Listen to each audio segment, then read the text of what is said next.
পাকিস্তানে আক্রমণ করে ভারত যেন নিজেদের পায়ে কুড়াল মেরে বসল। আক্রমণের পাল্টা জবাবে ভারতেরই বেশি ক্ষতি হল।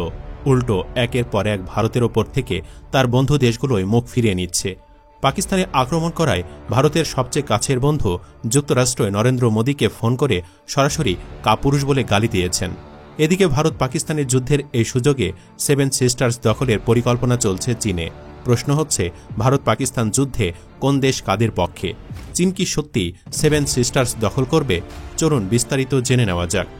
ভারত পাকিস্তান যুদ্ধে সরাসরি না হলেও গোপনে বাংলাদেশসহ আঞ্চলিক শক্তির পূর্ণ সমর্থন পাবে পাকিস্তান। একটি বিশ্লেষণে বলা হয়েছে, যদি ভারত পাকিস্তানের উপর হামলা চালায় তবে বাংলাদেশসহ তুরস্ক, চীন, আজারবাইজান, মালয়েশিয়া, ইন্দোনেশিয়া এবং মালদ্বীপ পাকিস্তানের পাশে দাঁড়াবে। অন্যদিকে ভারতের পাশে থাকবে কেবলমাত্র ইসরায়েল। এতে ভারত একা পড়ে যাবে এবং পরাজয়ের মুখোমুখি হতে পারে। বিশ্লেষণে আরও দাবি করা হয়, এ যুদ্ধের মাধ্যমে পাকিস্তান ও বাংলাদেশের ভৌগোলিক মানচিত্র আরও প্রসারিত হতে পারে এবং এশিয়ায় পশ্চিমা প্রভাব হ্রাস পাবে। এছাড়াও চীন ভারতের প্রতিদ্বন্দ্বিতা নির্মূল করে আরও শক্তিশালী অবস্থানে যেতে পারে। অনুমানভিত্তিক এই রিপোর্টের সত্যতা ইতোমধ্যে মিলে যাচ্ছে অক্ষরে অক্ষরে, কারণ ভারতের উপর থেকে তার সবচেয়ে কাছের বন্ধু যুক্তরাষ্ট্রই মুখ ফিরিয়ে নিয়েছে। পাকিস্তানের অভ্যন্তরে হামলায় ঘটনাটিকে লজ্জাজনক বলেছেন মার্কিন প্রেসিডেন্ট ডোনাল্ড ট্রাম্প। দুই দেশের মধ্যে চলমান সংকট প্রসঙ্গে সাংবাদিকের এক প্রশ্নের জবাবে তিনি এ কথা বলেন। এই মুহূর্তে ভারতের পক্ষে আছে শুধু ইসরায়েল, কিন্তু এই ইসরায়েলও আমেরিকার গোলাম। ট্রাম্প যেখানে ভারতের সমালোচনা করছে, সেখানে আগ বাড়িয়ে ইসরায়েলের ভারতের পক্ষে দাঁড়ানোর কোনো সম্ভাবনাই নেই। অন্যদিকে এই হামলার ঘটনায় উদ্বেগ প্রকাশ করেছেন জাতিসংঘের মহাসচিব অ্যান্তোনিও গুতেরেস। তিনি উভয় দেশের সর্বোচ্চ সামরিক সংযমের আহ্বান জানিয়েছেন। ভারত ও পাকিস্তানের মধ্যে সামরিক সংঘাত বিশ্বের জন্য ভালো কিছু বয়ে আনবে না বলেও সতর্ক করেন তিনি। গুতেরেস জানিয়েছেন, নিয়ন্ত্রণ রেখা এবং আন্তর্জাতিক সীমান্ত পেরিয়ে ভারতের এই সামরিক অভিযান নিয়ে তিনি উদ্বিগ্ন। মার্কিন পররাষ্ট্রমন্ত্রী মার্কো রুবিও বলেন, আমরা ভারত এবং পাকিস্তানের মধ্যকার পরিস্থিতি নিবিড়ভাবে পর্যবেক্ষণ করছি। আমরা আশা করছি যে এটা দ্রুত শেষ হবে এবং শান্তিপূর্ণ সমাধানের জন্য ভারত ও পাকিস্তান উভয় নেতৃত্বকে সম্পৃক্ত করা অব্যাহত থাকবে। তবে পাকিস্তানের পক্ষে সবচেয়ে বড় বার্তাটি এসেছে চীন থেকে। পাকিস্তান নিয়ন্ত্রিত কাশ্মীর সহ দেশটির বেশ কয়েকটি স্থানে ভারতের ক্ষেপণাস্ত্র হামলার ঘটনায় গভীর হতাশা ও উদ্বেগ প্রকাশ করেছে চীন। এই ঘটনায় ভারতকে যুদ্ধ বন্ধ করতে অনুরোধ করেছে চীন। চীনের পাশাপাশি পাকিস্তানের পাশে দাঁড়িয়েছে তুরস্ক। ভারতের হামলার পর পাকিস্তানের পররাষ্ট্রমন্ত্রী ইসাক দারের সঙ্গে কথা বলেছেন তুরস্কের পররাষ্ট্রমন্ত্রী হাকান ফিদান। এ সময় তিনি ভারতের আগ্রাসনের বিরুদ্ধে পাকিস্তানের প্রতি সংহতি প্রকাশ করেছেন। বিশেষজ্ঞদের সঙ্গে কথা বলে বিবিসি জানার চেষ্টা করেছে যে উদ্ভূত পরিস্থিতিতে চীনের ভূমিকা কতটা গুরুত্বপূর্ণ হয়ে উঠবে আর তারা পাকিস্তানকে কতটা সহায়তা দিতে পারে। পাকিস্তান ও চীনের মধ্যে গত কয়েক দশক ধরেই প্রতিরক্ষা এবং কূটনৈতিক সহযোগিতার সম্পর্ক রয়েছে। এই সময়কালের মধ্যে অর্থনৈতিকভাবেও চীনের প্রতি পাকিস্তানের নির্ভরতা বেড়েছে। আধুনিক সমরসজ্জার যোগান হোক বা প্রতিবছর আর্থিক ঘাটতি সামাল দিতে দেনা নেওয়া হোক অথবা FATF-এর কড়া পদক্ষেপের হাত থেকে বাঁচতে অনেক ক্ষেত্রেই পাকিস্তানকে সহায়তা দিতে এগিয়ে এসেছে চীন। FATF বা ফিনান্সিয়াল অ্যাকশন টাস্ক ফোর্স হল বিশ্বের নানা দেশের একটি আন্তঃরাষ্ট্রীয় সংস্থা, যারা অর্থ পাচার এবং সন্ত্রাসবাদের অর্থায়নের ওপরে নজরদারি চালায়। আবার চীন পাকিস্তান অর্থনৈতিক করিডর বা শিপেকের মাধ্যমে পাকিস্তানে চীন $৬২ কোটি বিনিয়োগ করেছে। সম্প্রতি গদরে চীনা বিনিয়োগে নির্মিত বিমানবন্দরের উদ্বোধন করা হয়েছে। ধারণা করা হচ্ছে গোপনে চীন থেকে বড় ধরনের অস্ত্রের চালানো পাবে পাকিস্তান। ভারত যখন পাকিস্তান যুদ্ধ নিয়ে ব্যস্ত, সে সময় ভারতের উত্তর পূর্ব রাজ্যগুলো অর্থাৎ সেভেন সিস্টার্স দখল করে নিতে পারে চীন। এদিক থেকে বাংলাদেশের সমর্থন পাবে চীন।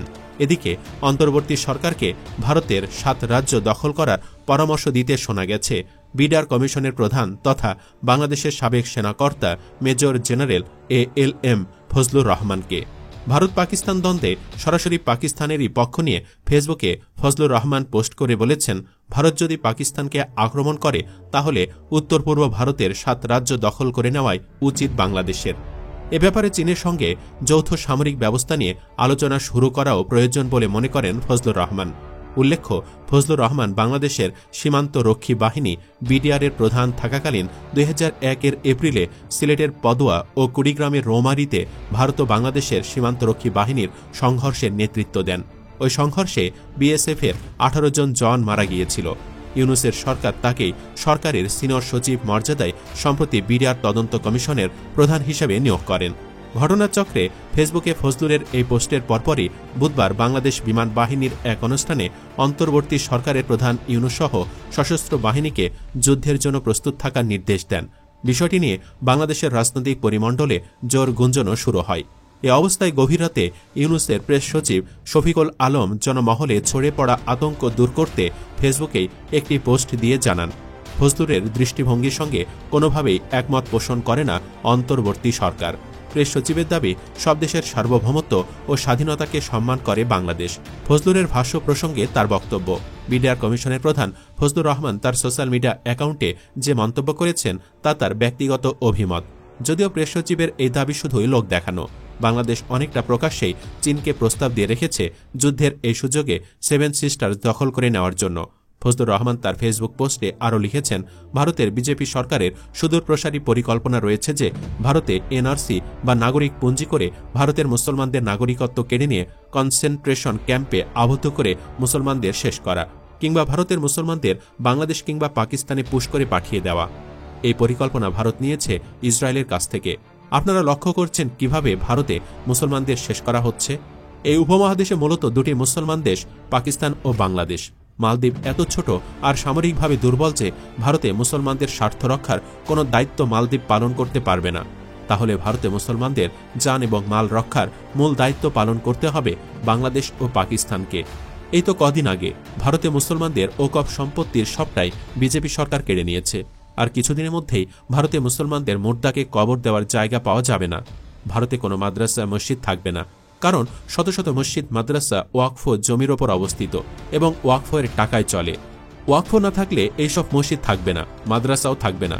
ইতিমধ্যেই ভারতের সরকার রাস্তা এবং খোলা স্থানে নামাজ পড়া নিষিদ্ধ করেছে, অথচ হিন্দুরা রাস্তায় হোলি খেলছে এবং রাস্তায় দলভেদে অনুষ্ঠান করছে বাধাহীনভাবে। এবারে নরেন্দ্র মোদী সরকার পাহেলগামে নিজেরা পর্যটকদের হত্যা করে পাকিস্তানের ওপরে দোষ চাপিয়ে পাকিস্তান আক্রমণ করে ধ্বংস করার পরিকল্পনা করেছে। যদি ভারত পাকিস্তানকে ধ্বংস করতে সক্ষম হয়, তবে বাংলাদেশের স্বাধীনতা ও সার্বভৌমত্বের প্রতি ভারতের হুমকি কি পরিমাণ বৃদ্ধি পাবে কল্পনা করতে পারেন?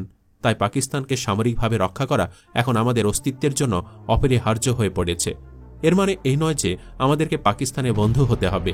এটা একটা স্ট্র্যাটেজিক বিষয়, পারস্পরিক নির্ভরতার বিষয়। যদি ভারত পাকিস্তানকে আক্রমণ করে, তবে চীনের সঙ্গে মিলে ভারতের উত্তর পূর্ব 7 রাজ্যকে দখলে নেওয়া এটা ভারতের পাকিস্তান আক্রমণের রিজিওনাল ও আন্তর্জাতিক প্রতিক্রিয়া, যাতে ভারত পাকিস্তান আক্রমণ করতে উৎসাহিত না হয়। যারা সামরিক স্ট্র্যাটেজি বিষয়ে বিশেষজ্ঞ নন, তারা অযথা এমন বিষয়ে মন্তব্য করে সময় নষ্ট করবেন না দয়া করে। এই উপমহাদেশে মুসলমানদের বিরুদ্ধে যা ঘটছে, এর জন্য দায়ী ভারত। বাংলাদেশ বলেন, পাকিস্তান বলেন, আমরা কারো দেশ দখল করে দেশের সীমানা বৃদ্ধি করতে চাই না। আমরা আমাদের অস্তিত্ব রক্ষার লড়াই নিয়ে ব্যস্ত। এ লড়াইয়ে পাকিস্তান ও বাংলাদেশকে মাঠে নামিয়েছে ভারত। শেখ হাসিনাকে দিয়ে বাংলাদেশের শান্তি ও স্থিতিশীলতা বিনষ্ট করতে চায় কে? ভারত। এরপরেও কি আমরা হাত গুটিয়ে বসে থেকে নিজের অস্তিত্ব নিজেরা ধ্বংস করব? আমাদের 17 কোটি মানুষ আছে। আমরা আমাদের শত্রুকে অবশ্যই ধ্বংস করতে সক্ষম। আসুন আমরা শপথ নেই, লড়ব, শত্রুকে ধ্বংস করব এবং গাজী হয়ে ফিরব ইনশাআল্লাহ।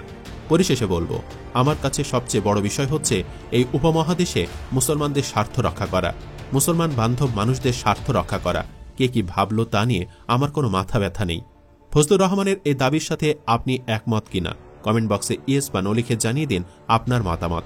ভিডিও ভালো লাগলে লাইক দিন এবং শেয়ার করুন। চ্যানেলটি এখনো সাবস্ক্রাইব করে না থাকলে সাবস্ক্রাইব করুন।